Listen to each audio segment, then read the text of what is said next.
Ang ibinababa ay itinataas. Madalas nating naririnig ang kasabihang ito. Sa buhay, may mga bagay na madalas hindi natin maunawaan. Sa oras ng ating pangangailangan, ay dun din tayo pinaglalaroan ng tadhana. Ganito ang naging kapalaran ni Lynette sa kamay na mapang-abuso niyang bisor. Pero sa kabila ng hindi patas na pagtrato nito sa kanya at hindi maayos na pakikitungo, ni minsan ay hindi niya ito pinatulan. Bagkus, hinayaan niyang ang kapalaran ang magturo ng leksyon dito. Sa akala niyang wala ng pag-asa dahil sa biglang pagkawala ng trabaho, paano nga babaliktarin ng tadhana ang kanyang kapalaran dahil sa kabutihan ng kanyang puso? Paanong ang minsan niyang pagbibigay sa isang matanda ng burger dahil naaalala niya ang kanyang lola rito ay makakapagpabago ng kanyang buhay? Tunghayan natin ang kwento ni Lynette, pati na ang aral na mapupulot natin sa pagpapakumbaba at tamang pagtrato sa tao, may sinabi man ito sa buhay o wala. Nanlaki ang mga mata ni Lynette nang makilala niya ang matandang lalaki na nasa harapan ng pintuan ng kanilang barong-barong. Hindi siya maaaring magkamali. Ito ang matandang lalaki na inilibre niya ng burger sa fast food restaurant kung saan siya dating nagtrabaho. Ang kaibahan nga lang ay magara na ang kasuotan nito at hindi na ito gusgusin. Alam kong nakikilala mo ko, Lynette. Ako si Mr. Torres. Pagmamay-ari ko ang halos lahat ng branch ng McDonald's dito sa bansa. Pinupuri kita sa kabutihang ipinakita mo noon sa akin. Kaya nararapat na ikaw ay bigyan ng gantimpala. Nakangiting tura ni Mr. Salvador. Ano pong gantimpala? Naguguluhang tanong ni Lynette.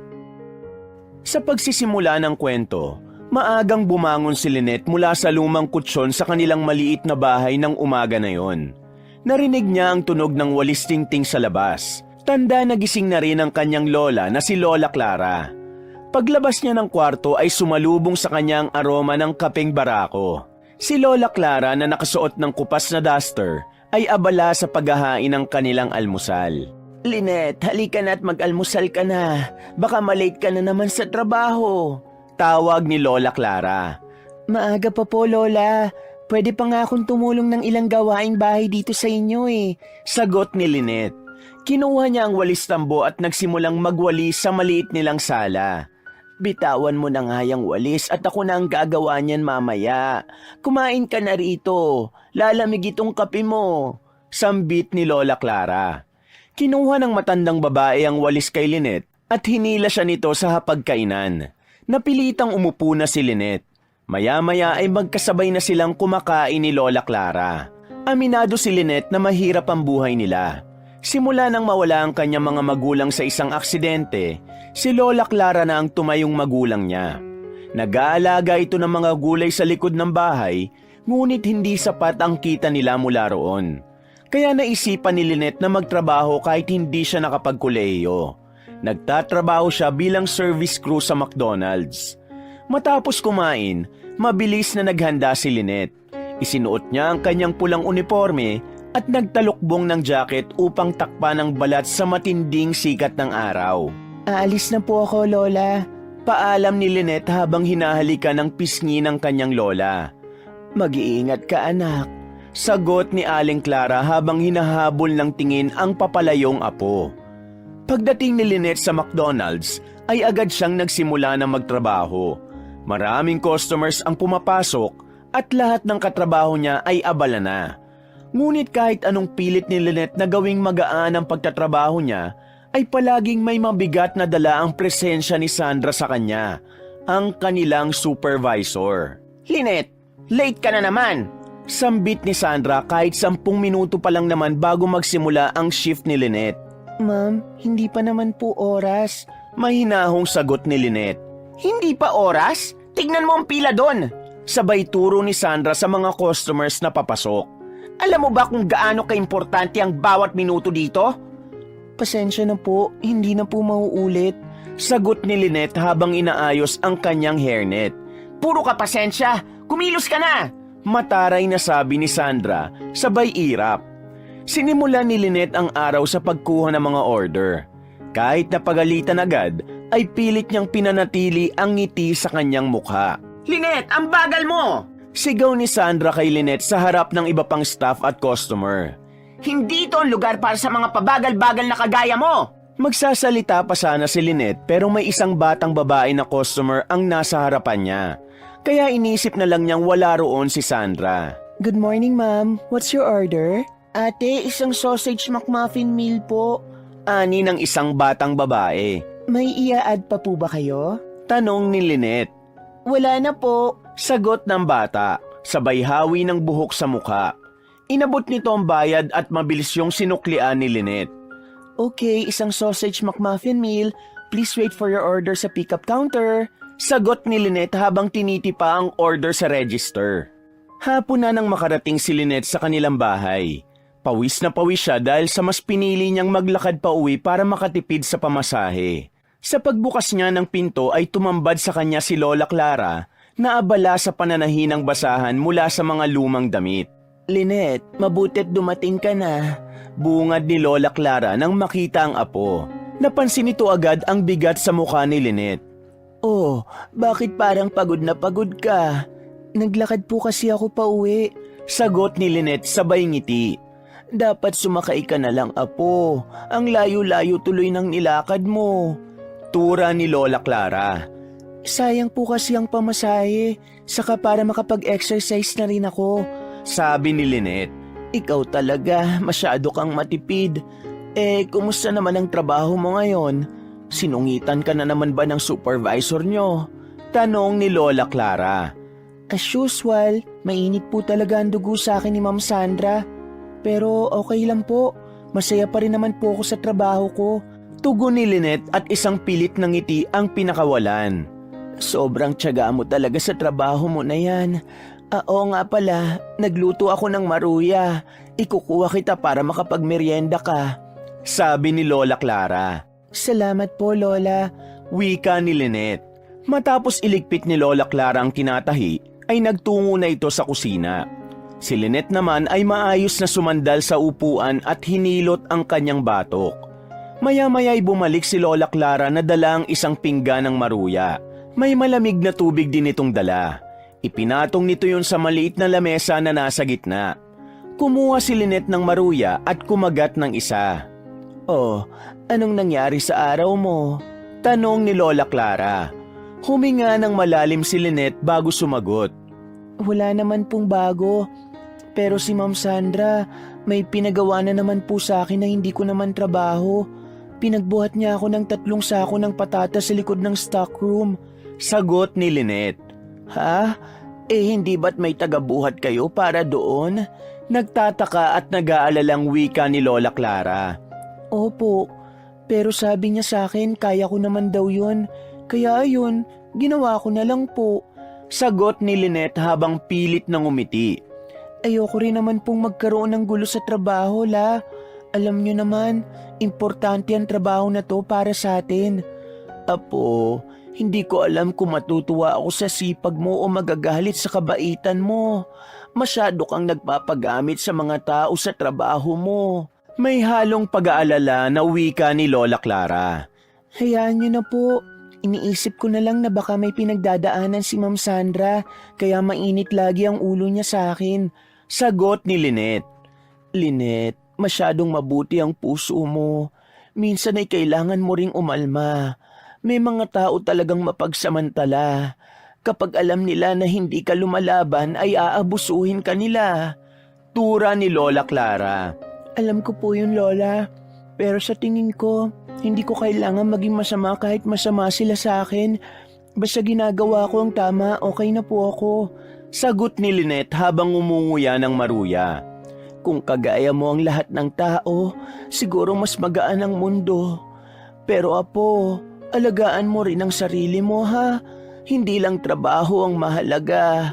Mahalaga rin ang kalusugan at kapayapaan ng isip mo. Paalala ni Lola Clara. Salamat po, La. Kayo ang lakas ko. Kung wala po kayo, baka sumuko na ako. Nakangiting wika ni Lynette. Anak, ikaw din ang lakas ko. Sagot ni Lola Clara habang hinahaplos ang buhok ng apo. Kaya huwag kang susuko, ha? Magtiwala ka lang. Darating din ang swerte sa'yo sa tamang panahon. Habang pinakikinggan ni Lynette ang malumanay na tinig ng kanyang lola, naramdaman niya ang isang bagay na mas malakas pa kaysa sa pagod, at yon ay ang pag-asa. Alam niyang kahit gaano kahirap ang buhay, basta't may pananampalataya at determinasyon, kaya niyang malampasan ang lahat ng pagsubok na ibabato sa kanya. Mainit ang tanghali sa labas ng McDonald's at abala si Lynette sa pagbubukas ng isang pakete ng ketchup habang inaasikaso ang order ng isang customer. Sa gitna ng kanyang gawain, napadako ang tingin niya sa salamin ng kanilang tindahan. Sa labas, napansin niya ang isang matandang lalaking nakaupo sa tabi ng fast food restaurant. Marumi at butas-butas ang suot nitong damit. Napansin din ni Lynette ang paraan ng tingin na matanda sa mga tao na kumakain. Kahit hindi nagsasalita ang matandang lalaki, ay alam niya na nagugutom yon. Napapitlag si Lynette nang biglang sumigaw si Sandra sa likod niya. Hoy, Lynette! Anong tinutunga-tunga mo dyan? Tanong ni Sandra at pabagsak na inilapag ang tray ng chicken nuggets sa lamesang nasa harapan ni Lynette. Bilisan mo na dyan at ang dami pang customers! Opo, Ma'am Sandra. Mabilis na sagot ni Lynette habang iniwas ang tingin sa matandang lalaki sa labas. Bumalik si Lynette sa pagtatrabaho ngunit hindi mawala sa isip niya ang matandang lalaki. Labis ang awang naramdaman niya dahil naisip niya ang kanyang lola Clara. Masakit para sa kanya na makakita ng taong nagugutom, lalo na kung matanda na wala ng kakayahan na magtrabaho. Nang dumating ang break time ni Lynette, ay hindi niya napigilan ang sarili. Kinuha niya ang kanyang coin purse at dumiretso sa counter upang bumili ng isang burger at isang maliit na soft drinks. Hindi niya akalain na maging yun ay pupunahin pa ni Sandra. Anong ginagawa mo? Tanong ni Sandra na biglang sumulpot sa likod niya. Bumili lang po ako ng pagkain. Kaswal na sagot ni Lynette. Hindi ka pa ba nabusog sa meal nyo? Para kanino yan? Tanong ulit ni Sandra na may halong pagtataka. Para po sa sarili ko. Nabitin po kasi ako sa kinain ko kanina. Mabilis niyang sagot upang hindi na magtanong pa si Sandra. Pagkatapos bayaran ng order, lumabas si Lynette ng McDonald's at tumungo sa kinaroroonan ng matandang lalaki. Napansin niyang mas lalo pang nanlilimahid ang anyo nito sa malapitan. Bahagya itong tumingala nang makita siya. Magandang tanghali po. Bati ni Lynette na may kaunting ngiti sa kanyang labi. Nagulat ang matanda ngunit tumango. Magandang tanghali rin sa'yo, Ineng. Pabulong nitong tugon. Pasensya na po pero napansin ko po kayo kanina. Ayos lang po ba kayo?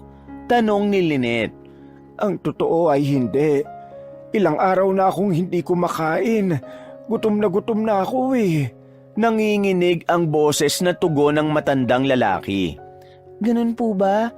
Ito po, para po ito sa inyo. Burger po tsaka soft drinks. Sabi ni Lynette at inabot niya ang pagkain. Nanlaki ang mga mata ng matanda sa nakita. Sigurado ka ba? Para talaga ito sa akin? Hindi makapaniwalang tanong nito. Opo, pasensya na po at yan lang ang kaya ko. Sagot ni Lynette. Nanginginig na kinuha ng matanda ang burger at soft drinks. Salamat, Ineng. Hindi mo alam kung gaano ito kahalaga para sa akin. Gutom na talaga ako. Maluhaluhang binuksan ng matandang lalaki ang balot ng burger. Matagal na po ba kayong walang kain? Tanong ni Lynette, bakas ang pag-aalala sa kanyang mukha. Oo, halos 2 araw na. Naglalakad lang ako kung saan-saan. Hindi ko alam kung saan ako makakakuha ng pagkain. Sagot ng matanda matapos kumagat sa burger.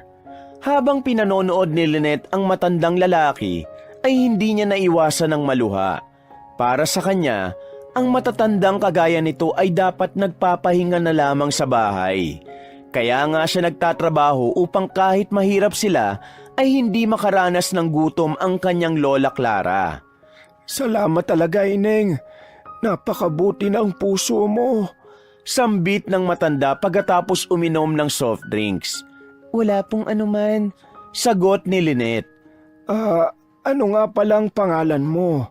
Tanong ng matandang lalaki. Lynette po, Lolo. Tugon ni Lynette. Tumango ang matanda at tumingin kay Lynette ng diretso sa mata. Ineng, alam kong wala kang masyadong pera, pero nagawa mo pa ring magbigay. Tandaan mo, babalik sa'yo ang kabutihan mo. Hindi man ngayon, pero darating ang araw na higit pa sa isang burger ang ibibigay sa'yo ng nasa itaas. Bahagyang ngumiti ang matanda nang sabihin nito yon. Salamat po, pero hindi po ako umaasa ng kahit anong kapalit sa ginawa ko para sa inyo. Ang mahalaga po, nakatulong po ako sa paraan na kaya ko. Masaya na po akong makita kayong kumakain na. Ani Lynette sabay ngiti. Tumayo ang matanda matapos maubos ang pagkain. Salamat uli, Ineng. Hindi ko makakalimutan ito. Napakapalad ng pamilya mo sa'yo. Wika ng matanda bago ito umalis na bitbit ang soft drinks. Habang nakatayo si Lynette sa labas ng McDonald's ay napangiti siya. Sa kabila ng pagod at hirap sa trabaho, alam niyang tama ang ginawa niya. Sa maliit na paraan, nakapagbigay siya ng liwanag sa isang taong nangangailangan. Pagbalik niya sa loob, sinalubong siya agad ni Sandra. At saan ka naman ang galing, Lynette? Bakit ang tagal mo? Overbreak ka na! Inis na bulyaw ni Sandra. Pasensya na po, Ma'am Sandra. Nagpalamig lang po ako ng sandali sa labas. Sagot ni Lynette. Wow! Para kang anak ng may-ari nitong McDonald's ah! Talagang nagagawa mo pang magpahangin?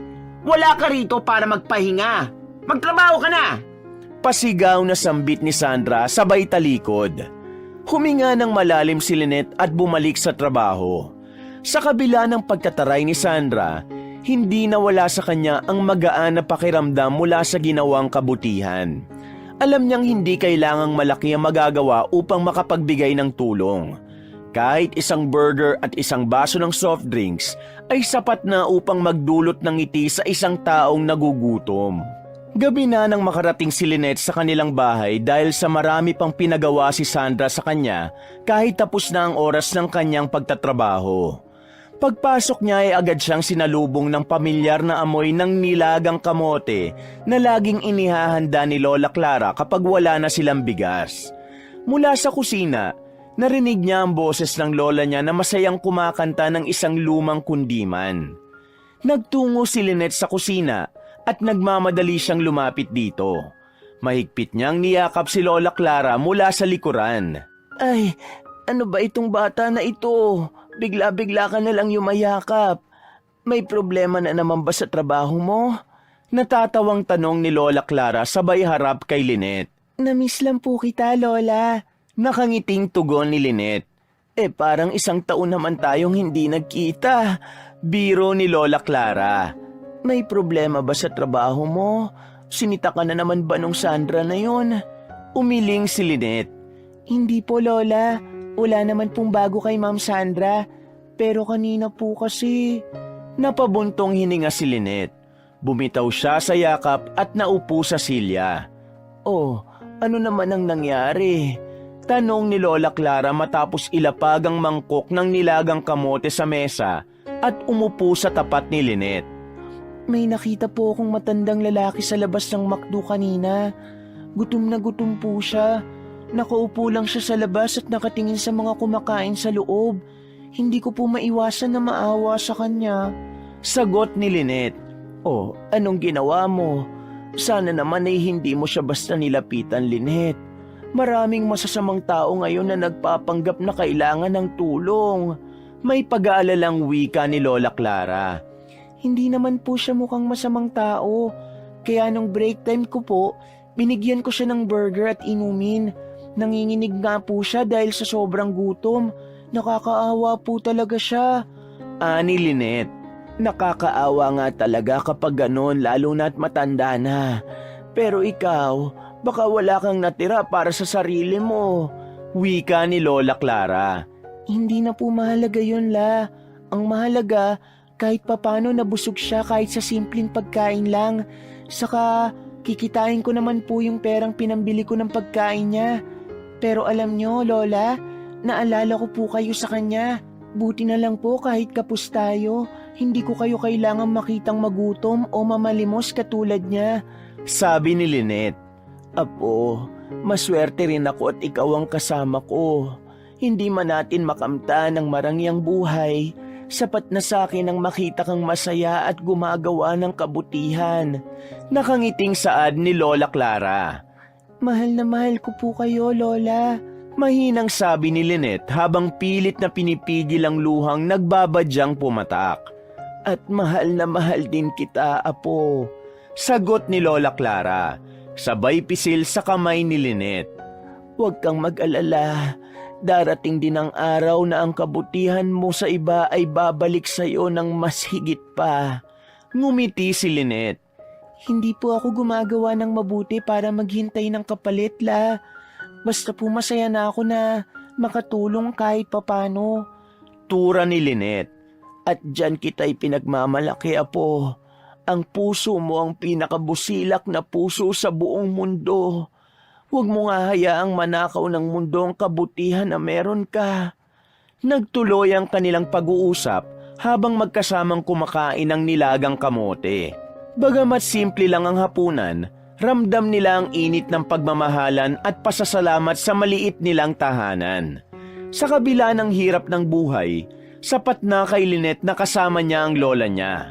Ang tangi niyang inspirasyon sa bawat araw at pakikibaka sa mga pagsubok na ibinabato sa kanya ng tadhana. Nang sumunod na araw ay maagang pumasok si Lynette sa trabaho. Nagmamadali siyang nagpalit ng uniforme, ngunit hindi niya maiwasang makaramdam ng kaba sa dibdib. Kanina pa siya kinakabahan na parang may hindi magandang mangyayari. Pagkatapos niyang ayusin ang sarili sa locker area, ay narinig niya ang boses ng isa sa mga crew. Lynette, pinapatawag ka pala ni Ma'am Sandra sa opisina. Pabulong na sabi ng katrabaho niyang si Abby. Ngayon na ba? Bakit daw? Tanong ni Lynette. Hindi ko alam. Hindi niya sinabi kung bakit eh. Pumunta ka na agad ngayon. Alam mo naman na palaging mainit ang dugo nun sa'yo. Kasi mas maganda ka sa kanya. Natatawang wika ni Abby. Uy, baka mamaya may makarinig sa'yo. Isumbong ka pa kay Ma'am Sandra. Kinakabahang saway ni Lynette. Nagsasabi lang ako ng totoo, no? Hindi ba nagsimula siyang maging mainit sa'yo nang malaman niyang ikaw ang bet ni Alfred at hindi siya? Kaya nga tinanggal niya si Alfred eh. Power tripping din kasi si Ma'am Sandra. Pagpapatuloy ni Abby. Tama na, Abby. Kinakabahan na ako sa mga sinasabi mo. Sige na, pupunta na muna ako kay Ma'am Sandra. Sabi ni Lynette habang hindi niya maiwasan ang kabahan. Huminga ng malalim si Lynette at tumayo. Pilit niyang pinatatag ang loob habang tinatahak ang maikling pasilyo patungo sa opisina ni Sandra. Kumatok siya sa pinto ng opisina. Pasok! Sigaw ni Sandra mula sa loob. Dahan-dahang binuksan ni Lynette ang pinto. Nakita niya si Sandrang nakaupo at seryosong nakatingin sa kanya. Pinatawag niyo raw po ako, Ma'am. Ani Lynette. Umupo ka.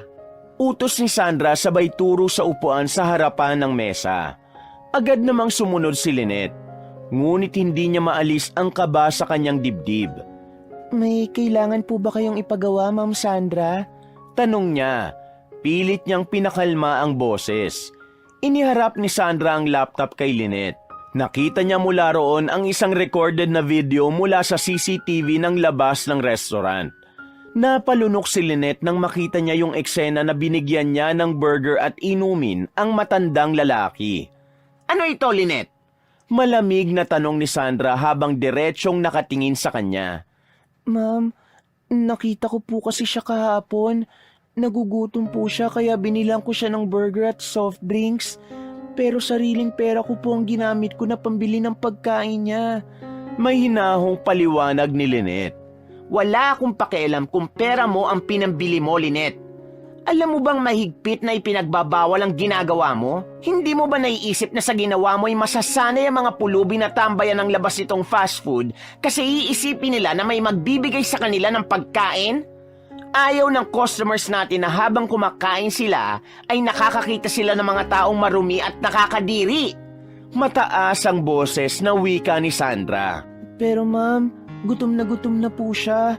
Wala naman pong masama sa pagtulong sa isang nangangailangan. Katwira ni Lynette. Napabuntong hininga si Sandra. Ngunit hindi pa rin nawawala ang galit sa mukha. Charity ka ba para mamigay ng pagkain? Hindi mo trabaho yon para sa kaalaman mo. Ang trabaho mo ay ang pagiging crew dito. Kaya ka namin hinar ay para mag-serve sa customers at hindi para magpasikat o magbigay ng pagkain sa mga pulubi. Saad ni Sandra. Ma'am, hindi po ako nagpapasikat. Ginawa ko lang po ang tingin ko ay tama. Hindi ko naman po intensyon na sumuway sa mga patakaran. Naawa lang po talaga ako dun sa matanda kasi meron po akong lola. Sabi ni Lynette. Lynette, wag mo kong turuan ng tama o mali. Wala kang karapatang gawin yan. Dito ako ang masusunod at ang ginawa mo ay malinaw na paglabag sa patakaran ko rito. Mas naging pagalit ang pagsasalita ni Sandra. Ma'am, patawarin niyo po ako kung nagkamali ako. Hindi ko lang po talaga kayang baliwalain ang ganong sitwasyon. Lalo na po't naalala ko ang lola ko sa kanya. Patuloy na katwiran ni Lynette. Mas lalo tuloy na galit si Sandra sa mga sinabi niyang yon. Patawad? Huli na ang lahat para dyan. Alam mo, matagal ko nang gustong gawin to dahil ang totoo, wala ka naman talagang pakinabang dito. Lynette, simula ngayon, tanggal ka na sa trabaho. Malakas na wika ni Sandra. Nanlaki ang mga mata ni Lynette. Sandali siyang natigilan at pilit niyang prinoseso ang sinabi ni Sandra. Hinintay niyang bawiin itong sinabi, ngunit hindi yun nangyari. Ma'am, wag naman po. Pangako hindi na po mauulit.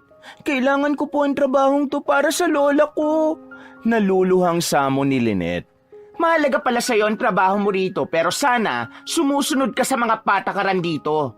Hindi ko kailangan ng empleyadong hindi sumusunod sa utos. Pwede ka nang umalis at wag mo nang subukan pa magmakaawa dahil magsasayang ka lang ng laway at pagod mo sa akin. Pinal na wika ni Sandra. Hindi na nakapagsalita pa si Lynette. Pakiramdam niya ay gumuho ang mundo niya sa isang iglap. Tumayo na siya mula sa pagkakaupo. Nanginginig ang kamay niya habang pinipigilan ng luha. Lumabas siya ng opisina na tila binagsaka ng langit at lupa. Habang naglalakad palabas ng restaurant, hindi na iwasan ni Lynette na mapansin ang tingin ng kanyang mga kasamahan. Ang ilan ay halatang naaawa, ngunit may ilan ding tila natutuwa pa sa nangyari. Maya-maya ay lumapit sa kanya si Abby. Tama bang narinig namin sa labas ng office ni Ma'am Sandra? Tinanggal ka niya sa trabaho dahil sa nagbigay ka ng pagkain sa isang pulubi? Hindi makapaniwalang tanong ni Abby. Oo, Abby. Paglabag daw yun sa patakaran dito eh. Wala na akong magagawa, Abby. Naiiyak na tugon ni Lynette. Hay naku, grabe talagang Sandra na yun sa'yo. Napapadyak sa inis na wika ni Abby. Hayaan mo na. Huwag ka na lang magsalita ng kung ano at baka pag-initan ka rin niya. Uuwi na ako, Abby. Mag-iingat ka rito. Pagpapaalam ni Lynette sa kaibigan. Niyakap ni Abby si Lynette at hinaplos nito ang likod niya. Matapos yon ay nagtungo na siya sa locker area upang magpalit ng damit. Matapos yon ay lumabas na siya ng naturang fast food restaurant. Paglabas niya ng McDonald's ay tumigil siya sa gilid ng kalsada at huminga ng malalim. Napabuntong hininga siya at sa wakas ay pumatak na ang luha sa kanyang mga mata. Ano nang gagawin ko ngayon? Paano na kami ni Lola Clara ngayong wala na akong trabaho? Mahinang tanong ni Lynette sa sarili. Ngunit kahit na nawala ng trabaho, ay hindi nagsisi si Lynette sa ginawa niya. Alam niyang tama ang pagtulong sa matandang lalaki, kahit pa naging kapalit nito ang kanyang trabaho. Alam ni Lynette na hindi pa yun ang katapusan ng lahat. Kailangang bumangon siya para kay Lola Clara. Kailangang magpatuloy ang kanilang buhay dahil kung magpapadala siya sa pagkabigo, ay siya rin ang talo. Sa sandaling yun ay pinahid ni Lynette ang luha sa magkabila niyang pisngi at tumingin sa kalangitan. Bahala na po kayo, Diyos ko. Alam kong may plano kayo para sa akin kaya ito nangyari. Bulong niya. Naglakad si Lynette pauwi dala ang lungkot ngunit bitbit din niya ang kaunting pag-asa ng kanyang puso. Hindi na alintana ni Lynette ang matinding sikat ng araw na tumatama sa balat niya habang naglalakad siya pauwi. Ang init ng araw ay hindi kayang pawiin ang malamig na pakiramdam sa kanyang dibdib. Hindi niya alam kung paano ipapaliwanag kay Lola Clara ang nangyari at kung paano niya sasabihin na wala na siyang trabaho. Pero sa kabila ng lahat, alam niyang kailangan niyang maging matatag at malakas. Pagdating ni Lynette sa bahay nila, ay agad niyang binuksan ang pinto. Sumalubong sa kanya si Lola Clara na may ngiti sa labi. Ngunit napansin nito ang pagod at lungkot sa mukha ni Lynette. Ang aga mo yatang umuwi ngayon, Lynette. Hindi ba't mamaya pa ang uwian mo? O may sakit ka ba? Masama ba ang pakiramdam mo? May pag-aalalang tanong ni Lola Clara. Wala po akong sakit, Lola. Ang totoo po niyan, may nangyari po sa trabaho ko. Tugon ni Lynette. Pakiramdam niya ay may kung anong nakabara sa lalamunan niya. Anong nangyari, Apo? Kinakabahan naman ako sa tono ng boses mo. Kung may problema ka, pwede mong sabihin sa akin. Ani Lola Clara. Inalalayan siya nito paupo sa mahabang upuan na nasa sala. Tinanggal po ako sa trabaho ni Ma'am Sandra.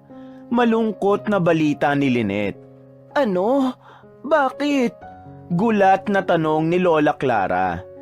Dahil po sa ginawa ko nung isang araw na nagbigay ako ng pagkain sa isang matandang pulubi sa labas ng McDonald's. Nakita ni Ma'am Sandra ang ginawa ko. Bawal daw po kasing magbigay ng pagkain sa mga pulubi sa labas ng restaurant. Sinabi ni Ma'am Sandra na hindi ko raw dapat tinulungan ng matandang yun. At yun na po, tinanggal na niya ako sa trabaho. Mahabang paliwanag ni Lynette. Anong klaseng tao ba yung Sandra na yan? Ang lakas ng loob niya na tanggalin ka lang dahil lang sa pagtulong sa isang matandang nangangailangan? Hindi ba siya marunong makiramay? Masama ang ginagawa niya. Dapat ay ireklamo mo siya ng magtanda. Galit na wika ni Lola Clara. Agad na hinawakan ni Lynette ang kamay nito. Huwag na po kayong magalit, Lola. Ayoko po ng gulo. Hindi ko po pinagsisisihan ang ginawa ko. Siguro po, may dahilan kung bakit ako natanggal sa trabaho ko. Baka po, may mas magandang mangyayari sa akin at sa atin. Pilit nang umiti si Lynette.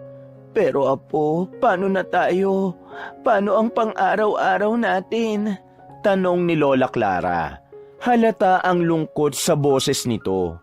Maghahanap po ako ng bagong trabaho. Saka may matatanggap pa naman po akong sahod.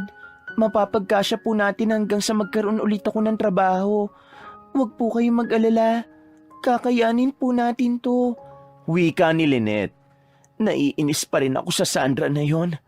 Parang gusto ko siyang puntahan at sabunutan. Maiganti man lang kita sa mga pagmamaldita niya sa'yo. Gigil na wika ni Lola Clara. Lola, hindi niyo na po kailangan gawin yun. Basta maghahanap po ako agad ng bagong trabaho. Ani Lynette. Pero tandaan mo, Apo, ang mga pagsubok ay bahagi ng buhay. Nandyan ang Diyos para sa atin at nandito tayo para sa isa't isa. Hindi ko alam kung anong plano niya sa atin, pero maghihintay tayo. Sabi ni Lola Clara. Nagpasalamat si Lynette kay Lola Clara. Bagamat ang sitwasyon nila ay puno ng pagdududa at lungkot, ay pinanghawakan niya ang paniniwala niyang may mas magandang plano ang Diyos sa kanya. Hindi nagsayang ng oras at araw si Lynette. Nang sumunod na araw ay maaga siyang nagising. Inihanda niyang sarili para sa panibagong hamon, ang muling maghanap ng trabaho. Bit-bit ang kanyang maliit na bag na puno ng mga photocopy ng resume, ay lumabas siya ng bahay matapos halikan sa pisngi si Lola Clara. Kagabi pa lang ay naghanap na siya sa online ng mga trabaho na pwede niyang pag-applyan. Naging limitado nga lang ang mga pwede niyang pag-applyan dahil sa hindi siya nakatungtong ng kolehiyo. Pagdating ni Lynette sa unang opisina na pagpapasahan niya ng application, ay tinanggap niya ang form na kailangan niyang sagutan. Nang maipasa niya yon ay agad siyang pinasok para sa panayam. Good morning po, ma'am. Bati ni Lynette sa babaeng mag-i-interview sa kanya. Miss Lynette Mercado, mukhang okay ang credentials mo pero bakit ka nga ba umalis sa huli mong trabaho? Tanong ng babae sabay tingin ng diretsyo sa kanya. Tila nais nitong malaman kung magsasabi siya ng totoo. Sandaling natigilan si Lynette.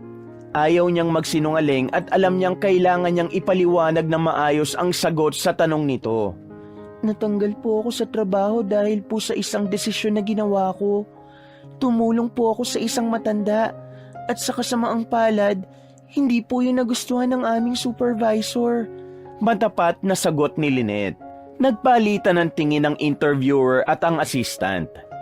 I see. Babalikan ka na lang namin kapag may available na posisyon. Tatawagan ka namin, ha? Ngumiti ito sa kanya. Maraming salamat po. Ani Lynette sabay tayo. Alam niyang karaniwang sagot yon ng mga kumpanya kapag hindi interesado sa aplikante. Pero pinilit niyang maging positibo. Matapos yon ay nagtungo naman si Lynette sa isang restaurant.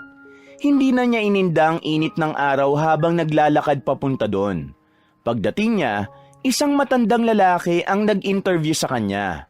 May experience ka na pala sa pagtatrabaho sa isang restaurant. Tura ng matandang lalaki. Opo, dati po akong crew sa McDonald's. Marunong din po ako magluto, sir. Puno ng kumpiyansang sagot ni Lynette. Mukhang maayos naman ang background mo. Pero kasalukuyang puno kami sa mga posisyon eh. Tatawagan ka na lang namin kapag may opening. Tura ng matandang lalaki. Paglabas ni Lynette ng restaurant, ay ngumiti pa rin siya kahit pakiramdam niya ay inaalat siya sa araw na yon. Hindi pa rin natapos ang araw ni Lynette. Ang sunod na pinuntahan niya ay isang maliit na tindahan na naghahanap ng cashier. Habang naghihintay sa pila ng mga aplikante, napansin niya na karamihan sa mga naroon ay mas bata sa kanya at mas maganda ang bihis. Sinubukan niyang wag ma-intimidate at pinilit ang sarili na maging confident. Nang tawagin si Lynette ay maikli lang ang naging usapan nila ng nag-i-interview. Pasensya na, miss, pero nakahanap na kami ng ibang aplikante kanina pa. Sabi ng babae habang inaabot pabalik ang resume ni Lynette. Wala pong problema. Maraming salamat po. Ani Lynette. Hapon na nang mapansin ni Lynette na halos lahat ng resume niya ay naipasa niya na. Pagod na ang kanyang mga paa at kumakalam na ang kanyang sikmura sa gutom. Sa kabila ng lahat, pilit niyang inalala ang mga payo ni Lola Clara. Habang nakaupo sa isang bangku sa plaza, nilabas niya ang natirang baon niyang tinapay at tubig. Yun na lamang ang pagkain niya sa maghapon dahil tanging pamasahe lang ang meron siya. Hinubad muna niya ang sapatos na may 3 inches na takong upang makapagpahinga ang kanyang mga paa. Biglang umihip ang malamig na hangin. Senyales ng paparating na ulan. Ilang saglit pa, bumagsak ang malalaking patak ng ulan mula sa langit. Nataranta si Lynette at agad na sinuot ang sapatos. Mabilis siyang tumakbo papunta sa malapit na waiting shed. Ngunit sa kalagitnaan ng kanyang pagtakbo, naputol ang takong ng isa niyang sapatos. Napasigaw si Lynette. Huminto siya upang tingnan ang nasirang sapatos niya. Napailing siya. Hinubad na niya ang dalawa niyang sapatos. Bakit naman ngayon pa bumigay? Reklamo ni Lynette at muli siyang tumakbo papunta sa waiting shed. Nang makarating siya sa waiting shed, ay habol niya ang kanyang paghinga. Basang-basa ang kanyang damit at ipinatong niya ang sapatos niya sa upuan na naroon. Tumayo siya at niyakap ang sarili habang nakatingin sa malalaking patak ng ulan na bumabagsak sa kalsada. Ano bang nagawa kong mali? Bakit puro kamalasan ang inaabot ko sa araw na to? Tanong ni Lynette sa sarili. Nais niyang umiyak ngunit pinigilan niya ang kanyang luha. Ayaw niyang magpadaig sa lungkot. Sa gitna ng kanyang pagmumuni-muni, narinig niya ang pagdating ng isang sasakyan. Isang itim na kotse ang mabilis na dumaan sa harap niya. Dinaanan nun ang nakaimbak na tubig sa gilid ng kalsada at sumabo yun sa kanya. Napasigaw sa gulat si Lynette. Umatras siya at pinunasan ng muka gamit ang mga kamay. Napatingin siya sa sasakyan. Nang huminto yun ay bumalik hanggang sa huminto yun sa tapat niya. Ang akala ni Lynette ay hihingi ng sorry ang driver. Ngunit nang bumukas ang bintana at nakita niya, si Sandra pala ang sakay ng kotse at kinabahan siya. Ang mapanuyang ngiti ni Sandra ay tila nagpapahiwatig ng kasiyahan nito sa nangyari kay Lynette. Oh, tignan mo nga naman. Basang sisiw ang dating empleyado ng McDo. Mataray na sabi ni Sandra. Mukhang hindi ka pa rin nakakahanap ng trabaho ah. Kung ako sa'yo, susuko na lang ako. Wala nang tatanggap sa'yo, Lynette. High school graduate ka lang naman eh. Hindi umimik si Lynette. Tumayo lang siya roon habang pilit na pinapanatili ang kanyang dignidad. Alam niyang anumang salitang bibitiwan niya ay gagamitin lamang ni Sandra para lalo siyang hamakin ito. Alam mo, may maisasuggest ako sa'yo, Lynette. Mamalimos ka na lang.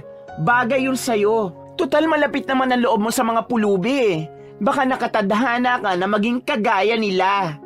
Tura ni Sandra sabay tawa ng malakas. Naikuyom ni Lynette ang mga kamay niya habang pilit niyang pinipigilan ang pagsasalita. Alam niyang walang patutunguhan ang pagsagot kay Sandra. Ilang saglit pa, isinara na ni Sandra ang bintana ng kotse at mabilis na pinaharurot yon. Naiwan si Lynette sa waiting shed na basang-basa at nanginginig sa lamig. Huminga siya ng malalim at sinabi sa kanyang sarili na hindi siya dapat magpaapekto sa sinabi ni Sandra. Naniniwala siya na makakahanap pa rin siya ng trabaho. Madilim na nang tumila ang ulan. Doon pa lang nagsimulang maglakad si Lynette pauwi. Kahit basa pa rin ang damit niya, ay hindi niya yun ininda. Bitbit niya ang kanyang sapatos at hindi siya nahihiya kahit may ilang taong tumitingin sa kanya. Pagdating niya sa bahay ay nakita niya si Lola Clara na nasa kusina habang nagluluto ng kanilang hapunan. Labis ang pag-aalala nito nang makita ang itsura niya. Lynette, anong nangyari sa'yo? Basang-basa ka. Nasaan ang payong mo? At bakit nasira ang sapatos mo? Puno ng pag-aalalang tanong ni Lola Clara. Inakay siya nito papasok hanggang sa makaupo silang dalawa. Hindi na nakayanan ni Lynette ang bigat na nasa dibdib niya. Agad siyang yumakap sa lola niya. Bumagsak ang mga luha niya kasabay ng mga hikbi na matagal niya nang kinikimkim. Lola, hirap na po ako. Hagulgol ni Lynette. Apo, bakit? Anong nangyari? Sabihin mo sa akin.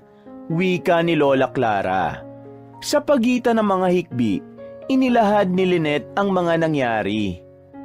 Wala pong tumanggap sa akin sa mga inaplayan ko. Naulanan po ako, Lola. Naputol ang takong ng sapatos ko. Sinabuyan ako ng maduming tubig sa kalsada.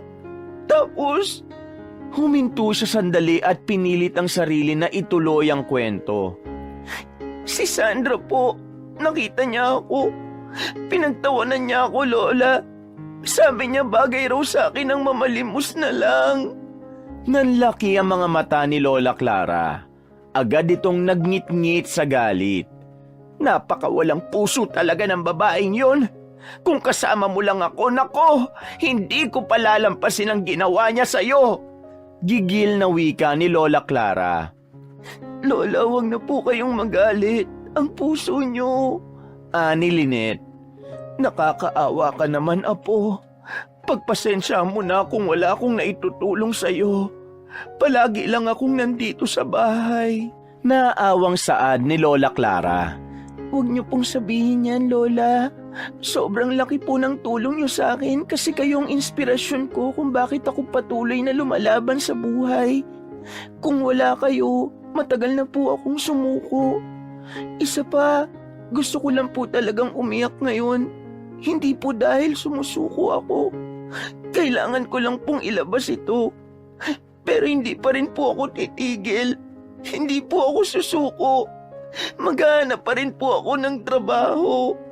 Puno ng pag-asa na sambit ni Lynette. Napangiti si Lola Clara. Yan ang apo ko. Alam kong malalampasan mo ito. Ikaw pa ba? Napakatatag mo. Huwag mong hayaang pigilan ka ng kahit sino. Lalo na ang Sandra na yon. Ani Lola Clara. Tumango si Lynette at huminga ng malalim. Unti-unting nawala ang bigat sa dibdib niya matapos niyang umiyak. Salamat po. Kayo lang po talagang nagpapalakas ng loob ko. Pangako po, hindi ko kayo bibiguin. Ani Lynette sabay ngiti. Sa gabing yon, Sa kabila ng mga luha at kamalasan, ay nagkaroon si Lynette ng panibagong lakas. Alam niyang mahirap ang lumaban. Ngunit hindi siya nag-iisa dahil kasama niya si Lola Clara na palaging nakahandang sumalo sa kanya sa bawat pagbagsak niya. Maagang gumising si Lynette kinabukasan. Sa kabila ng kamalasang napagdaanan niya nung nakaraang araw, ay hindi pa rin nawala ang pag-asa niyang makakahanap pa rin siya ng trabaho. Matapos mag-almusal ay naghanda na siya. Ang lumang sneakers na lang niya ang isinuot niya. Nagdala na rin siya ng payong upang hindi na maulit ang nangyari sa kanya kahapon. Lola, aalis na po ako. Pagpapaalam ni Lynette. Mag-iingat ka, saka huwag ka nang maglakad pa uwi, apo. Huwag kang masyadong magtipid. Tingnan mo ang nangyari sa sapatos mo. Nasira na kasi palagi kang nag-aalay lakad. Ani Lola Clara. Bahala na po. Kapag hindi po umulan, maglalakad pa rin po ako pa uwi. Ani Lynette. Napakatipid mo talagang bata ka. Bahala ka na nga at alam ko naman na kung anong gusto mo yun na yung gagawin mo. Basta mag-iingat ka na lang, apo. At sana ay palarin ka ngayong araw. Nakangiting wika ni Lola Clara. Salamat po, Lola. Aalis na po ako. Pagpapaalam ni Lynette. Binuksan na ni Lynette ang pinto. Paglabas niya ng bahay ay nagulat siya nang bumungad sa kanya ang isang pamilyar na mukha. Isa yung matandang lalaki. Nanlaki ang mga mata ni Lynette. Hindi siya maaaring magkamali. Ang matandang lalaking nakatayo sa harap ng kanilang bahay ay ang mismong matandang pulubi na tinulungan niya noon. Ngunit ngayon, hindi na ito gusgusin. Ang suot nito ay magara at mukhang mamahalin. Isang puting polo shirt, itim na slacks at mamahaling sapatos. Ang balbas nito ay hindi na ganun kakapal at mukha na itong mayaman. Magandang umaga, Lynette. Bati ng matanda sa malumanay na tinig. Hindi kaagad nakapagsalita si Lynette. Hawak pa rin niya ang doorknob habang tila hindi makapaniwala sa nakikita. Parang nakikilala ko kayo. Hindi pa rin makapaniwalang wika ni Lynette. Tama ka. Kilala mo nga ako. Nagkita na tayo ng isang beses. Ako si Mr. Torres. Pagmamayari ko ang halos lahat ng branch ng McDonald's dito sa bansa. Pagpapakilala ng matandang lalaki. Nanlaki ang mga mata ni Lynette. Hindi niya alam kung maniniwala ba siya sa sinabi ni Mr. Torres. Ngunit kung pagbabasihan niya ang ayos at itsura nito, ay mukhang papasa naman ito bilang may-ari ng mga branch ng maraming McDonald's sa bansa. Tama po bang pagkakadinig ko? Kayo po ang may-ari ng McDonald's? Tanong ni Lynette. Halos lahat ng branch dito sa ating bansa. Meron din ako sa ibang bansa. At oo, ako rin ang matandang pulubi na binigyan mo ng pagkain sa gitna ng iyong break time noon. Ani Mr. Torres. Sabi ko na nga ba, ikaw rin po yun. Pero bakit po kayo pulubi nang nakita ko kayo? Tanong ni Lynette. Ang totoo, sinubukan kong makita kung sino sa mga empleyado ko ang may malasakit hindi lamang sa kanilang trabaho, kundi sa kapwa-tao. At ikaw, Lynette, ikaw ang tanging nagpakita ng kabutihang loob sa akin. Pinahanga mo ako. Tura ni Mr. Torres at matipid itong ngumiti. Hindi ko po alam ang sasabihin ko. Hindi pa rin makapaniwalang wika ni Lynette. Narito ako ngayon upang ibalik ang kabutihang yun sa'yo, Lynette. Saad ni Mr. Torres. Ha? Ano pong ibig niyong sabihin? Naguguluhang tanong ni Lynette. Maaari bang sa loob na tayo magpatuloy ng ating pag-uusap? Tanong ni Mr. Torres. Sige po, tuloy po kayo. Pagpasensyaan niyo na lang po ang bahay namin at maliit lang. Ani Lynette. Nilakihan niya ang pagkakabukas ng pinto upang makapasok si Mr. Torres. Pinaupo ni Lynette ang matandang lalaki at ipinakilala niya ito sa kanyang Lola Clara. Si Lola Clara ay nakatayo lang sa isang sulok habang nakikinig sa pakikipag-usap ni Lynette kay Mr. Torres. Nalaman ko na tinanggal ka sa trabaho ni Sandra dahil sa tinulungan mo ko noon. Ngayon, aalukin kita ng mas mataas na posisyon, Lynette. Isang managerial position sa isa sa aking mga branch ng McDonald's sa Laguna. Malayo yun dito kaya kung papayag ka, ay bibigyan din kita ng isang 2-story house na matitiran mo sa Laguna at maaari mong isama ang iyong lola. Alam kong wala kang karanasan bilang manager, ngunit nakikita ko ang potensyal mo. Nais kong bigyan ka ng pagkakataon na maipakita kung ano pa ang kaya mong gawin. Mahabang sabi ni Mr. Torres. Manager, pero paano po? Wala po akong karanasan sa ganong posisyon. Isa pa, high school graduate lang po ako. May pag-aalinlangang wika ni Lynette. Sa ipinakita mong kabutihan sa akin ay daig mo pa ang ilang nakatapos ng pag-aaral. Malaki ang tiwala ko sa iyo. Alam kong kaya mo ang trabahong ibibigay ko sa iyo, Lynette. Tandaan mo, ang tunay na leader ay hindi nasusukat sa posisyon o karanasan, kundi sa kung paano siya makitungo sa mga taong hawak niya. Paliwanag ni Mr. Torres. Pero, bakit po ako? Marami pong mas magagaling sa akin. Naluluhang wika ni Lynette. Maraming ang magagaling, pero bihira ang mabuting kagaya mo, Lynette. Sagot ni Mr. Torres. Pag-iisipan ko po ang alok niyo, Mr. Torres. Sa ngayon po ay hindi pa ako makakapagdesisyon. Magalang na wika ni Lynette. Maingat niyang sagot habang nagpipilit ngumiti. Tumango si Mr. Torres.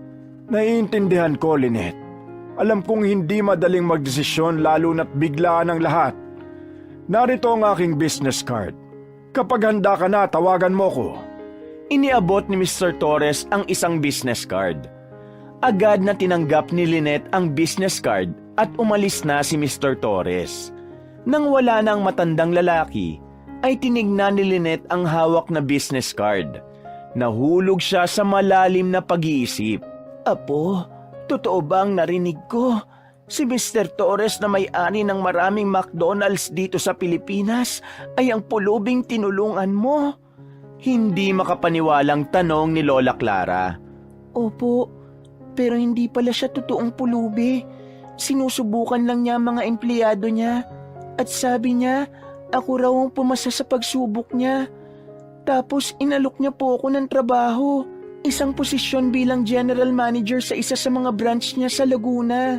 Tugon ni Lynette. Napakagandang oportunidad niyan, Lynette. Masayang wika ni Lola Clara. Pag-iisipan ko pa po kung tatanggapin ko ba o hindi. Parang hindi ko po kaya eh. General manager, wala po akong karanasan sa ganong klaseng trabaho. Paano kung mapahiya lang ako? May duda sa sariling sambit ni Lynette. Umupo si Lola Clara sa tabi niya at hinawakan ang kanyang kamay. Apo, alam mo ba kung bakit naniniwala sa kakayahan mo si Mr. Torres?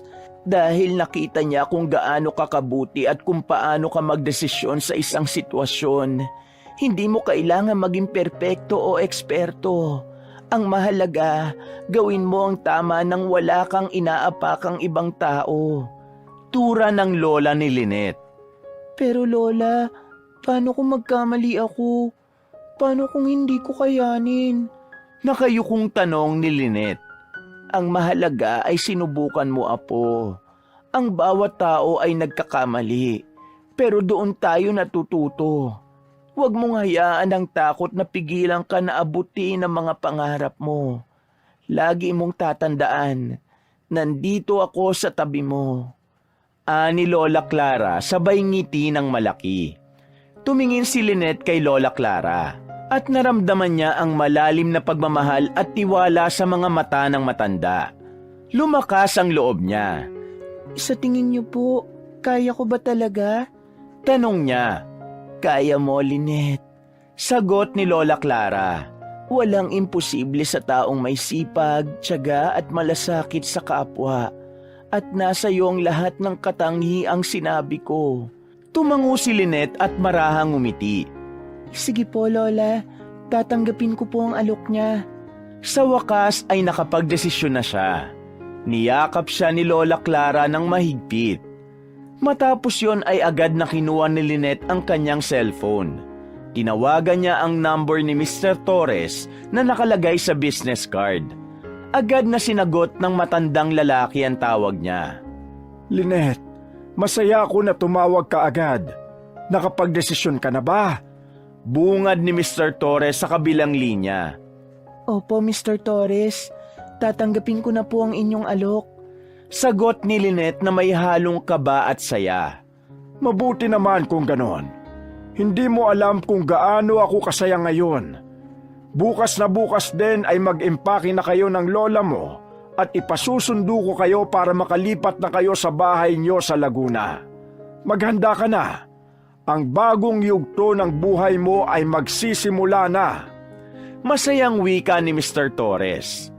Mangiyak-ngiyak na nagpasalamat si Lynette kay Mr. Torres bago niya pinutol ang linya.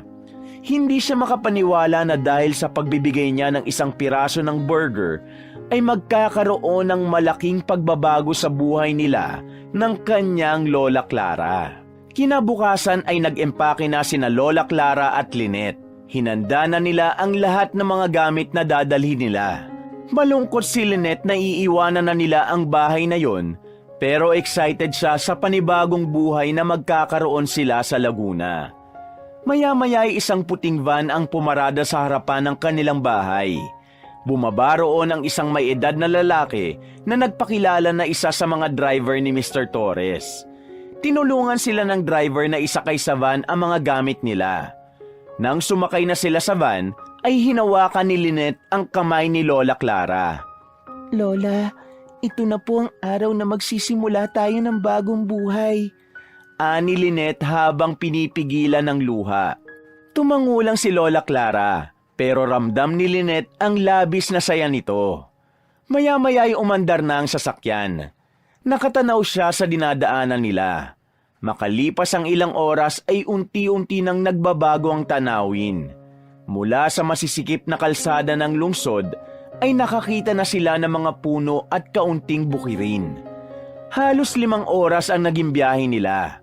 Pumasok ang van sa isang subdivision.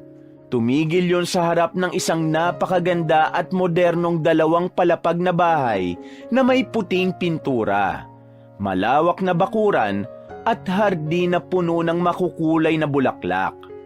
Napanganga si Lola Clara sa nakita. Lynette, tayo ba talaga ang titira sa bahay na yan? Hindi makapaniwalang tanong ni Lola Clara. Bumaba sila mula sa van at naglakad papalapit sa bahay. Pinagmasdan nila ang bawat detalye. Ang malinis na harapan, ang matibay na pintuan, at ang mga bintanang salamin. Ang ganda po ng bahay na ito, Lola. Mahina ngunit puno ng emosyon na sabi ni Lynette. Mula sa loob ng bahay ay lumabas si Mr. Torres. Nakangiti ito habang bitbit ang ilang papel. Lynette, Lola Clara, kumusta ang biyahe ninyo? Masiglang tanong ni Mr. Torres. Maayos naman, Mr. Torres. Maingat magmaneho ang inyong driver. Tugon ni Lola Clara. Napakaganda po ng bahay na ito, sir. Dito po ba talaga kami titira ni Lola Clara? Tanong ni Lynette. Kung iniisip mo na ang bahay na ito ay pansamantala nyo lang titirhan, ay nagkakamali ka. Lynette, bilang bahagi ng gantimpala ko sa iyong kabutihan, ito ang titulo ng lupa at bahay na nakapangalan na sa iyo. Ngumiti si Mr. Torres at iniabot kay Lynette ang isang envelope. Natigilan si Lynette. Inabot niya ang envelope at nang buksan niya yon, nakita niya ang makadokumentong nagpapatunay na siya na ang may-ari ng bahay. Hindi napigilan ni Lynette ang pagbagsak ng kanyang luha. Sir, napakalaki pong tulong nito. Hindi ko po alam kung karapat-dapat ako sa lahat ng biyaya na ibinibigay niyo sa amin. Umiiyak na sabi ni Lynette. Hinawakan ni Mr. Torres ang balikat ni Lynette at seryosong tumingin sa kanyang mga mata. Lynette, hindi ko binibigay ito dahil sa awa. Nakita ko ang kabutihang loob at sipag mo, kahit sa gitna ng hirap. Deserve mo ito. Tura ni Mr. Torres. Yumakap si Lynette kay Mr. Torres.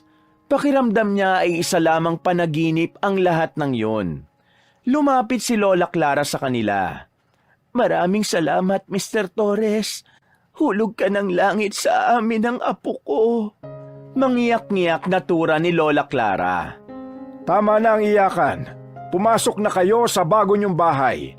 Huwag kayong mag-alala dahil kumpleto na yan sa gamit.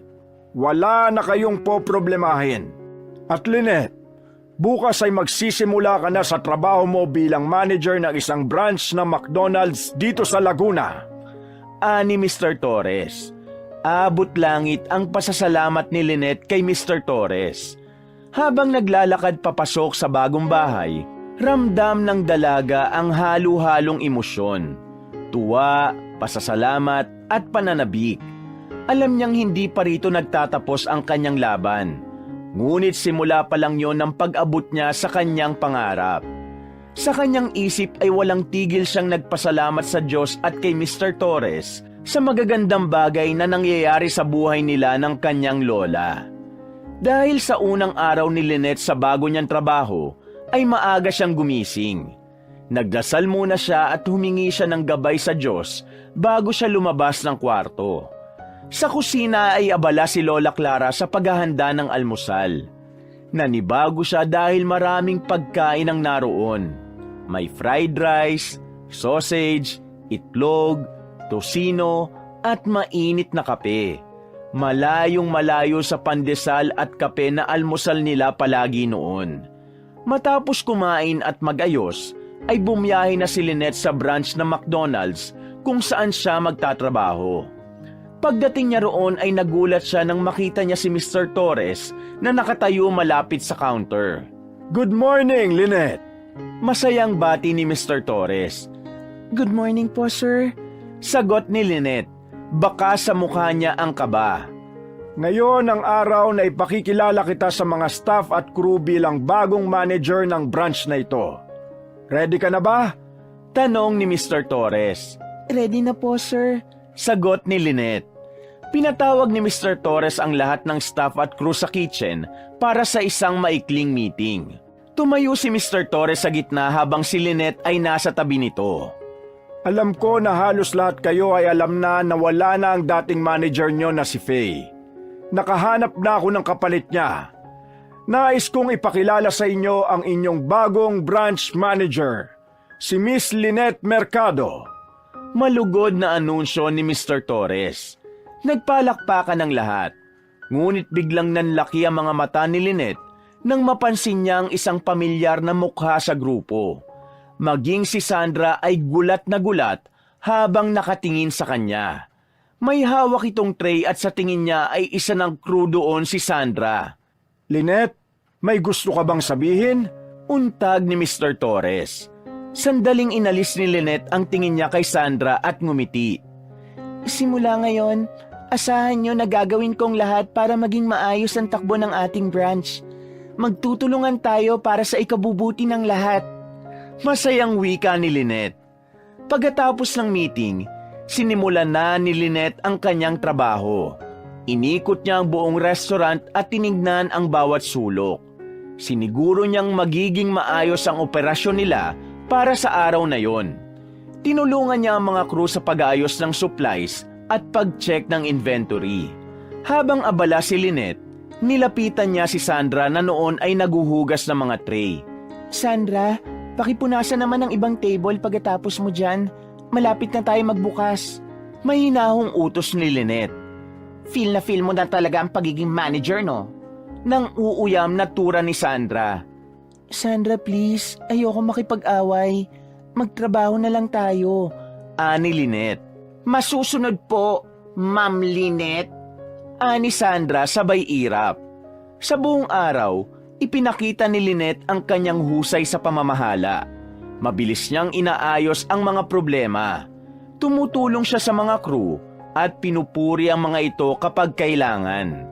Alam ni Lynette na ang simpleng pagpuri sa mga ito ay magbibigay lalo ng sipag sa mga ito.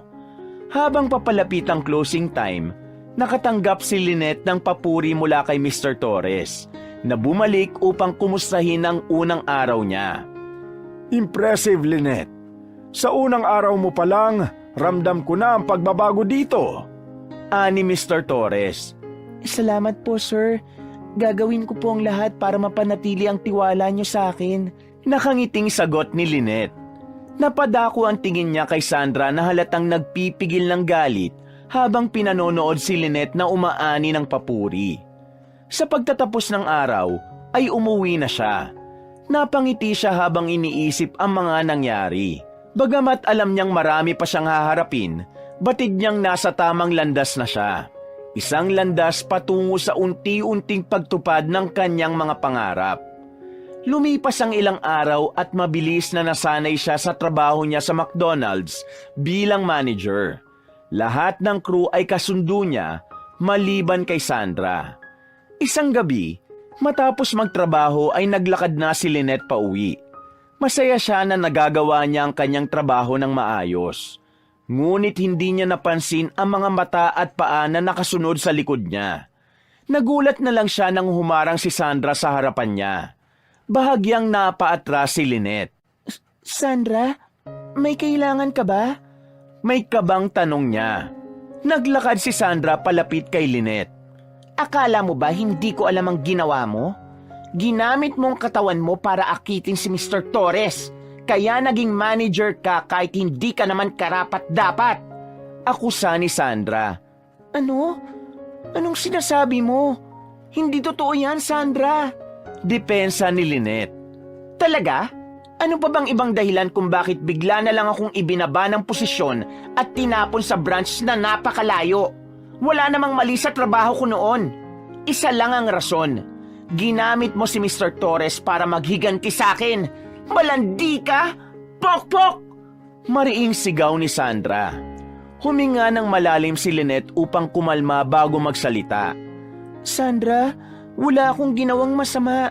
Hindi ko kailanman ginusto ang posisyon mo o ang mapunta ka sa ibang branch. Kung gusto mong malaman ng totoo, sasabihin ko sa'yo. Anong totoo?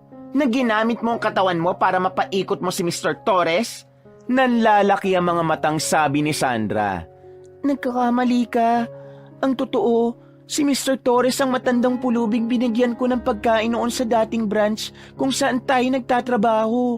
Sinubukan niya ang kabaitan ng mga empleyado at ako lang ang tumulong sa kanya.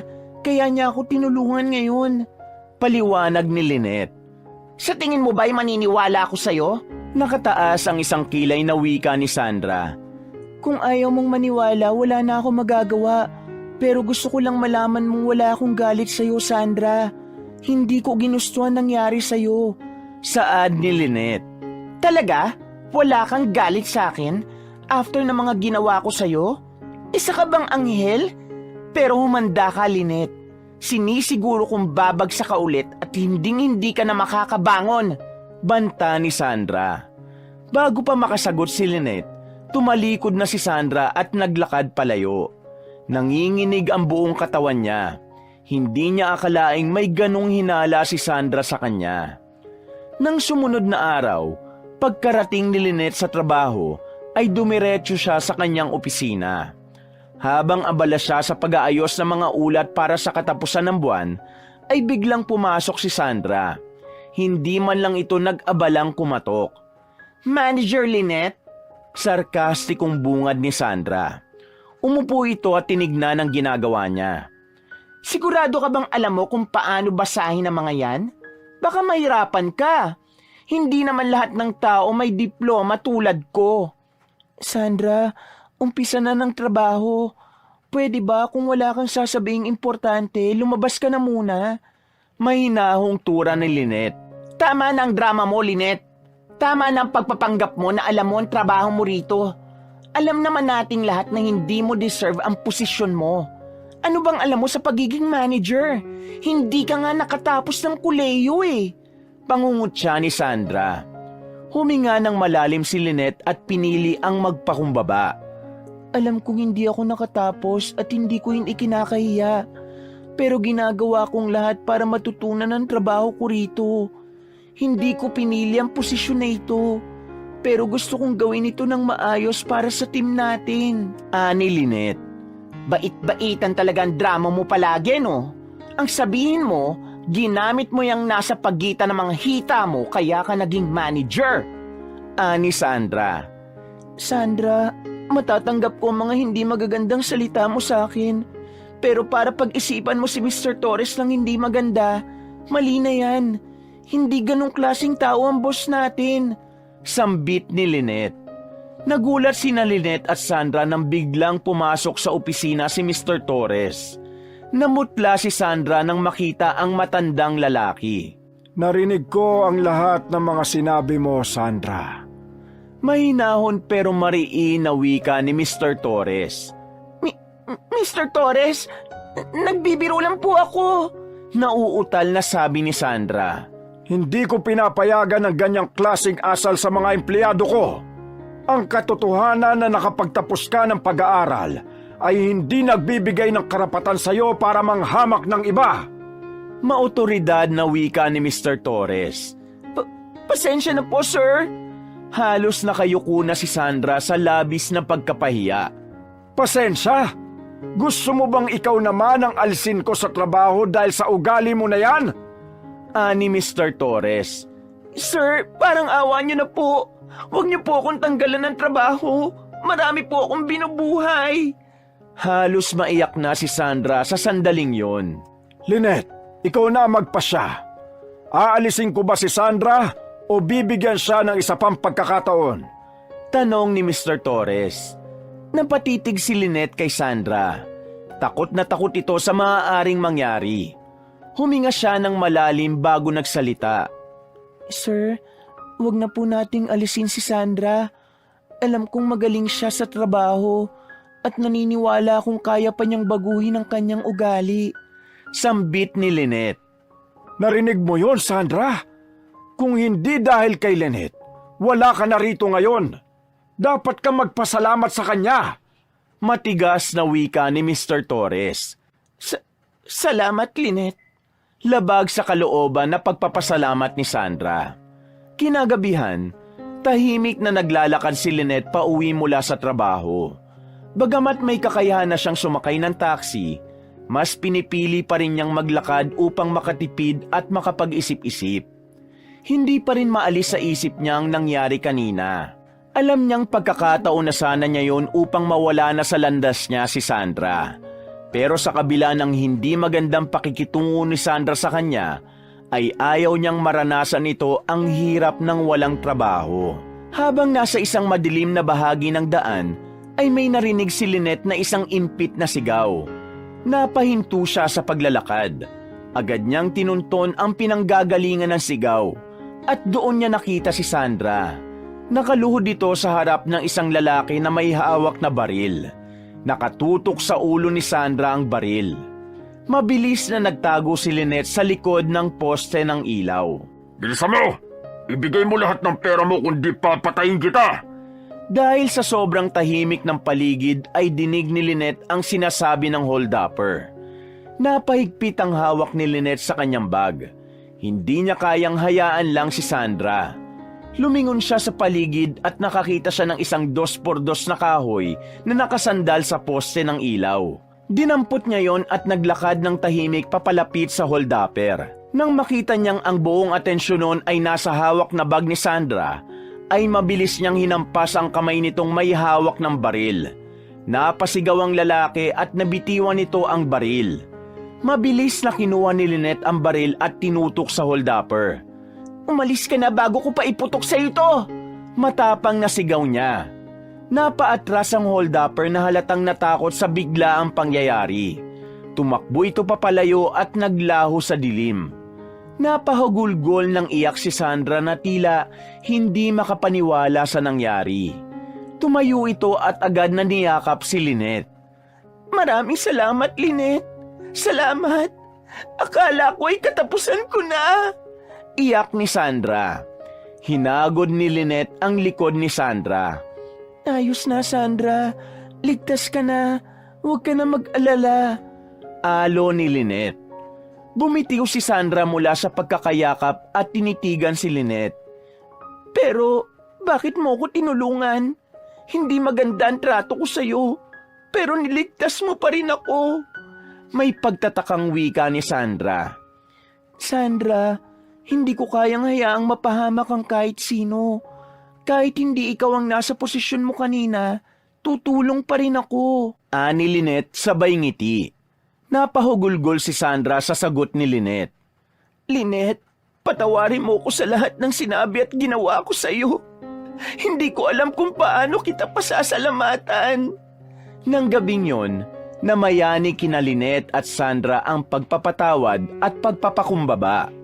Napakasaya ng puso ni Lynette dahil naramdaman niya na yun na ang simula ng magandang samahan nila ni Sandra. Simula nang iligtas niya si Sandra mula sa holdupper, nagbago ang pakikitungo ni Sandra sa kanya. Sa trabaho, naging mas marespeto si Sandra at halata ang pagsusumikap nitong makabawi sa kanya. Isang hapon, bago matapos ang shift, ay nagpunta si Sandra sa opisina ni Lynette. Lynette, pwede ba kitang makausap? Tanong ni Sandra. Ngumiti si Lynette at tinuro ang upuan sa harapan ng mesa niya. Oo naman Sandra, tungkol saan? Tanong ni Lynette. Alam ko ang dami kong nagawang mali sa'yo. Sa dami ng masasakit kong sinabi at ginawa, hindi ko alam kung paano ako makakahingi ng tawad. Pero gusto kong malaman mo na nagsisisi ako at nagpapasalamat ako sa'yo. Hindi lang dahil iniligtas mo ko, kundi dahil binigyan mo ko ng dahilan para magbago. Naluluhang sabi ni Sandra. Napatitig si Lynette kay Sandra at naramdaman niya ang sinseridad nito. Sandra, matagal ko nang napatawad ang lahat ng ginawa mo. Kung tutuusin, isa ka sa mga nagpatibay sa akin. Kung hindi mo ko inalis sa trabaho dati, hindi ko mararating ang kinalalagyan ko ngayon. Kaya, salamat din sa'yo. Aniya sabay ngiti. Salamat, Lynette. Sobrang salamat. Ani Sandra sabay hawak sa kamay ni Lynette. Mula noon, nagsimula ang kanilang pagkakaibigan. Isang araw, naisipan ni Lynette na imbitahan si Sandra sa bahay nila upang ipakilala ito kay Lola Clara. Pagdating sa bahay ay agad silang sinalubong ni Lola Clara. Nang ipakilala niya si Sandra kay Lola Clara, ay nag-ibang ekspresyon ng matanda. Siya ba yung Sandra na nagtanggal sa iyo sa trabaho dati? Tanong ni Lola Clara habang nakapamewang. Opo, Lola. Sagot ni Lynette. Lumapit si Lola Clara kay Sandra at tinitigan ito mula ulo hanggang paa. Ikaw pala yung Sandra na yon. Ang kapal na mukha mong pumunta rito. Bulyaw ni Lola Clara. Lola, patawad po. Nagkamali po ako kay Lynette noon pero nagbago na po ako. Friends na nga po kami ngayon eh. Napaatras ng bahagya si Sandra. Kung hindi lang ako nakakapagpigil eh, baka sinampal na kita. Gusto mo ba ng sabunutan? Ani Lola Clara habang tinataas ang manggas ng damit nito na kunwari naghahanda sa pakikipag-away. Natawa si Lynette at agad na sumingit sa pagitan ng dalawa. Magkaibigan na po kami ni Sandra, Lola. Masyado naman po kayong bayolente. Ani Lynette. Tumaas ang kilay ni Lola Clara ngunit ngumiti rin sa huli. Mabuti naman kung magkabati na kayong dalawa. Pero Sandra, tandaan mo, kapag inaway mo pa ang apo ko ay kakalbuhin ko ang lahat ng buhok mo sa sabunot. Pabirong banta nito. Nagtawanan silang tatlo at simula noon, naging bahagi na rin si Sandra ng pamilya ni Lynette at Lola Clara. Patunay na ang kapatawaran at pagbabago ay kayang bumuo ng bagong simula. Abala ang lahat sa branch ng McDonald's kung saan nagtatrabaho si Lynette, ngunit kapansin-pansin ang mas magaan na oras sa pagitan ni Lynette at Sandra. Nakatayo sa likod ng counter si Sandra habang abala sa pagkuha ng orders ng customers. Si Lynette naman ay naglalakad sa paligid at sinusuri ang operasyon ng branch. Nang magtagpo ang kanilang mga mata, ay ngumiti si Sandra. Maya-maya ay dumating si Mr. Torres para sorpresahin ang branch. Nang makita nito sina Lynette at Sandra na nagtutulungan, ay hindi napigilan ng matanda ang ngumiti. Lumapit ito sa dalawa. Iba na ang hangin dito sa branch na ito. Mas magaan na kumpara sa mga nakalipas na araw. Ani Mr. Torres habang nakatingin kina Lynette at Sandra. Nagkatinginan sina Lynette at Sandra sabay ngiti. Mr. Torres, okay na po kami ni Ma'am Lynette. Siya po nagturo sa akin na hindi pa huli ang lahat para magbago. Marami rin po ako naging realizations ng dahil sa kanya. Masayang sambit ni Sandra. Tumango si Lynette. Totoo po ang sinabi ni Sandra, sir. Magkaibigan na po kami. Sobrang laki na po ng pinagbago niya. Ngayon, isa siya sa mga pinakamagagaling na crew dito. Kaya hindi na ako magtataka kung siya ang magiging employee of the month ngayong buwan. Nagmamalaking sabi ni Lynette. Ano ka ba? Huwag mo nga sabihin yan. Nape-pressure ako. Tawa ni Sandra.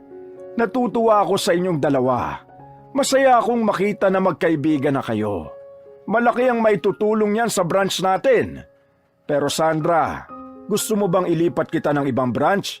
Ibabalik na kita sa pagiging manager mo. Offer ni Mr. Torres. Saka na lang po siguro. Dito po muna ako sa branch na ito. Nag-e-enjoy naman po ako sa pagiging crew. Saka gusto ko munang makasama itong BFF ko. Nakangiting tugon ni Sandra. Maya-maya ay nagpaalam na si Mr. Torres. Nang wala na ito ay muling kinausap ni Lynette si Sandra. Bakit hindi mo tinanggap yung offer ni Mr. Torres? Mas malaki ang sahod mo kapag naging manager ka na ulit. Ani Lynette. Okay lang, nakaka-stress din kasi ang pagiging manager. Saka nag-e-enjoy pa ako na tawagin kang Ma'am Lynette eh. Tugon ni Sandra. Nagtawanan sina Sandra at Lynette. Sa kabila ng kanilang mga pinagdaanan, isang bagong yugto ng pagkakaibigan at pagkakaisa ang nabuo sa kanila. Ang kwento ni Lynette at Sandra na dating magkaaway na naging magkaibigan ay nagsilbing inspirasyon hindi lang sa mga crew kundi sa lahat ng mga taong nakapaligid sa kanila. Sa paglipas ng panahon, nagpatuloy si Lynette sa kanyang trabaho bilang manager habang isinasabay ang pag-aaral sa kolehiyo. Hindi naging madali ang kanyang buhay, ngunit palagi niyang pinipili ang maging matatag. Unti-unti niyang natutunan ang mga kasanayan sa pamamahala at sa tulong ng hawak niyang mga crew at staff ay napalago nila ang branch na kanyang pinamamahalaan. Sa tulong din ng scholarship na ibinigay ni Mr. Torres, natapos ni Lynette ang kanyang kursong business management. Isang tagumpay na hindi niya akalaing makukuha niya. Sa lahat ng pinagdaanan ni Lynette ay isang mahalagang aral ang natutunan niya. Yun ay ang tunay na tagumpay ay hindi nasusukat sa kayamanan o posisyon, kundi sa kung paano mo pinipili palaging maging mabuti. Ang kabaitang ipinakita niya sa isang estranghero noon ay nagdala sa kanya ng mga oportunidad na nagpabago sa kanyang buhay. Sa kabila ng lahat, nanatili siyang mapagkumbaba, mapagmahal sa lahat, at patuloy pa rin siya sa pagtulong sa mga nangangailangan. Wakas!